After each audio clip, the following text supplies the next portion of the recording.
Hello, praise the Lord. आज मुझे बहुत खुशी है कि मैं परमेश्वर के उस अद्भुत वचन को लेकर मैं आपके सामने एक बार फिर से हूं। और आज मैं प्रभु से ये प्रार्थना करता हूं कि जो वचन आज प्रभु की आत्मा ने मुझे दिया है वो आपके जीवन में एक आशीष का कारण बने। मैं आपका ध्यान भजन संहिता 39 उसके 12 वचन की ओर लाना चाहता हूं। वहां इस प्रकार हम पढ़ते हैं, Psalms 39 वर्स 12। हे परमेश्वर, मेरी प्रार्थना सुन और मेरी दोहाई पर कान लगा। मेरा रोना सुनकर शांत न रह, क्योंकि मैं तेरे संग एक परदेशी यात्री की नाई रहता हूं और अपने सब पुरखाओं के समान परदेशी हूं। दाऊद का एक भजन है जो अपने जीवन की निम्नतम परिस्थितियों में उस परमेश्वर को पुकार कर रहा है। और इस संदेश का टाइटल है आंसुओं का प्रभाव। देखिए प्रियो, हमारे जीवन में जब परिस्थितियां ऐसी गंभीर हो जाती हैं, जब हमें सूझ नहीं पड़ता हमें क्या करना है, तो मैं आपको बताना चाहता हूं, आप उस परमेश्वर के पास आ जाइए, उसके सामने घुटने मोड़ लीजिए। अगर आप उसके सामने झुकने के लिए तैयार हैं, हमारा परमेश्वर आपको कहीं और झुकने नहीं देगा। दाऊद क्या कहता है? हे यहोवा, मेरी प्रार्थना सुन, मेरी दुहाई की ओर कान लगा, मेरा रोना सुनकर शांत न रह।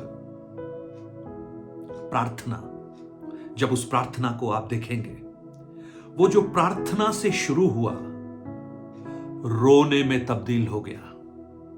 और रोना सिर्फ नहीं, रोना फिर आंसुओं का सैलाब बन गया।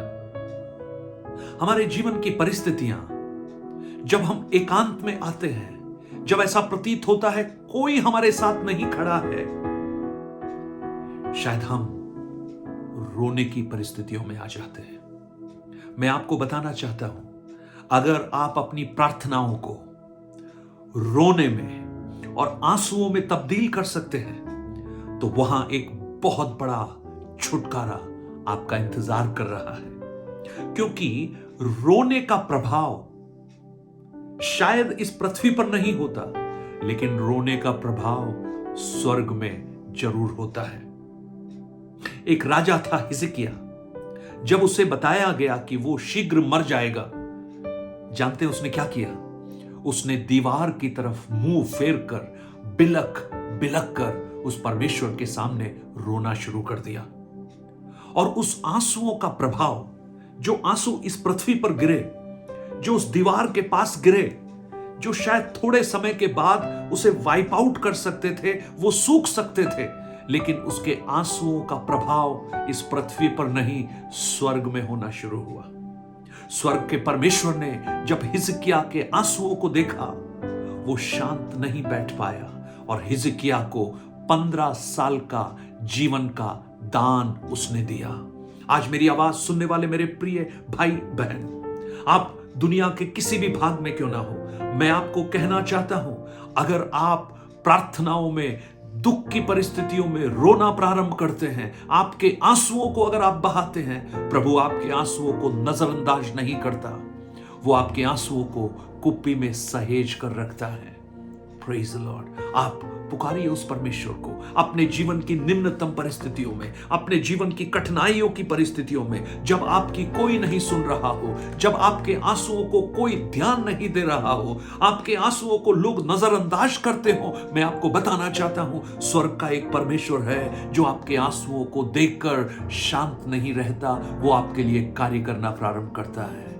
आज आपके आंसू आपके लिए छुटकारा बन जाए, आपकी प्रार्थना आपके लिए छुटकारा बन जाए। आपकी परिस्थिति कोई भी क्यों ना हो, परमेश्वर अपने अनुग्रह को आपके जीवन में प्रकट करे। दाऊद कहता है, मेरी दुहाई पर कान दे। ऐसा प्रतीत होता है मानो संसार उसकी प्रार्थना को सुन नहीं रहा। ओ प्रेज लॉर्ड। आज मेरी आवाज सुनने वाले बहुत से प्रियजन शायद ये कह रहे होंगे, कोई मेरी बात नहीं सुनता, मेरे घर के लोग मेरी बात नहीं सुनते, लेकिन आज मैं आपको बताना चाहता हूं, एक परमेश्वर है जो अपने भक्तों की प्रार्थना को, आंसुओं को देखता है, प्रार्थना को सुनता है और उनके लिए अद्भुत काम करना प्रारंभ करता है। एक स्त्री जिसका नाम हन्ना है, वो मंदिर में बैठकर प्रार्थना कर रही है, लेकिन उसके जीवन का दुख इतना अधिक है कि उसके होठों से शब्द नहीं निकल रहे। जब याजक एली आकर उसे देखता है, वो देखता है कि ये क्या बुड़बुड़ा रही है। उसे समझ में नहीं आया, उसने उस पर दोषारोपण तक लगा दिया, लेकिन उसकी आवाज जो मुंह से निकल भी नहीं रही थी, उसके हृदय के स्पंदन को, उसके हृदय की धड़कनों को स्वर्ग के परमेश्वर ने सुन लिया और उसे एक ऐसी संतान दी, ऐसा भविष्यवक्ता दिया जो दान से लेकर बेर्शेबा तक उसके समान कोई नहीं था। आज आपकी परिस्थितियां कोई भी क्यों ना हो, लेकिन मैं कहना चाहता हूं, आंसुओं में जबरदस्त प्रभाव है, उसका प्रभाव स्वर्ग में उत्पन्न होता है। आइए हम मिलकर प्रार्थना करें। स्वर्गीय पिता, आज इस आवाज को सुनने वाले, इन वचनों को सुनने वाले बहुत से भाई बहन दुख की तकलीफों में है, समस्या में है, उनकी परिस्थितियां शायद ऐसी हैं, वो एकांत में है, कोई उनकी आवाज सुनने को तैयार नहीं, कोई उनके आंसुओं को देखने के लिए तैयार नहीं। लेकिन आज हम विनती करते हैं प्रभु, जैसा दाऊद ने कहा, हे परमेश्वर हमारी प्रार्थना को सुन, हमारी दुहाइयों पर कान लगा। आज आपके लिए परमेश्वर एक अद्भुत कार्य करे, मेरी प्रार्थना है। प्रभु धन्यवाद हो, आपने हमारी प्रार्थना को सुना, यीशु के नाम से मांगते हैं, आमीन आमीन। प्रभु आपको आशीषित करे, इन वचनों के द्वारा परमेश्वर का अनुग्रह आपके जीवन में हो। God bless you, have a blessed day.